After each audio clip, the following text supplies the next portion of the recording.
Hey everyone, James with the chair from the StarCraft 2 guidance site, bringing you a tactics video on the Protoss unit in StarCraft 2 known as the Dark Templar. So that would be these guys here. So basically they're permanently cloaked, and yeah, even if they're attacking enemies right in front of them, they still can't see them, which is kind of silly really. You'd think they would try to fire blindly at them or something, but in any case, yeah, they're basically completely stealthed, and until the enemy brings in detection. So yeah, basically, yeah, they're pretty good early on in the game, although they're not too bad later on, although yeah, they usually use as a bit more of a support force. Early on in the game, you'll want to build your Dark Shrine somewhere far away from your base so that it's not detected, or rather it's detected as late as possible. And yeah, they allow you to surprise your opponent. Possibly, and yeah, to target vulnerable units such as SCVs. Although as you can see, I've got a bit of a ring of units to go around here. But yeah, against Terrans, yeah, they're pretty good. Problem is, the Terrans normally get the orbital commands building out, basically as part of their initial build. Yeah, if they use the scanner sweep ability, or if they put down that missile turret, then yeah, they can basically stop your Dark Templars in their tracks. Although yeah, if you do force them to scan for Dark Templars, that does mean that they won't be dropping as many mules though, so they'll at least help their economy, well, rather damage their economy in that way.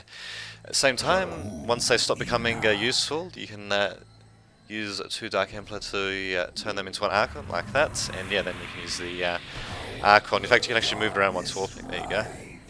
You can use the Archon to support your troops, and just go on from there. Against Zerg players, these guys are pretty effective early on in the game, as yeah, it does usually take them a bit longer to get things like Spore Crawlers or the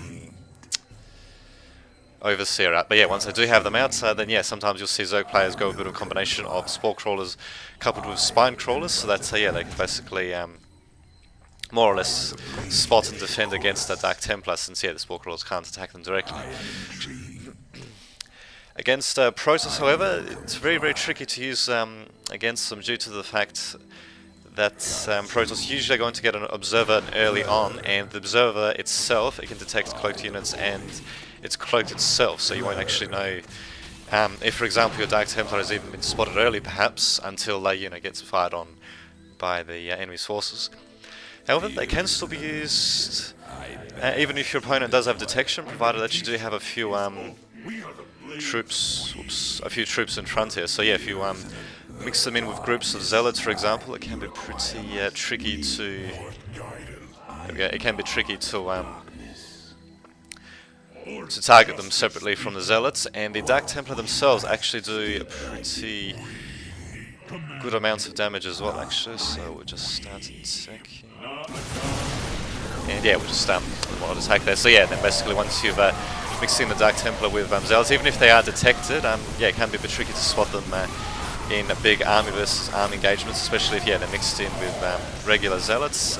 And, yeah, that also gives you a bit of time to spot, if the enemy has any detectors, such as Ravens of the Terrans, or missile turrets, and yeah, to try to, for example, use your more conventional forces to say, just to try to blow up the enemy detector. Although in this case, yeah, you want your stalkers to, of course, have blink, so yeah, you can just jump in and destroy enemy detectors, and yeah, then your Dark Templars can basically slice and dice enemy units with relative ease. So there you go, pretty nice little units for stealth engagements, and yeah, you can even use them to support your main army. If the opponent doesn't have any detectors, then it can sometimes actually be pretty tricky to find out if there are Dark Templars attacking them, or rather, tricky for them to find that out if you mix them in with zealots, because yeah, it won't be quite as apparent that there's additional damage coming from the Dark Templar. And yeah, even later on in the game, opponents might not always have detection around various outlying bases around the map, so yeah, that also gives you an opportunity to sweep in with your Dark Templar and start slicing up their workers that way.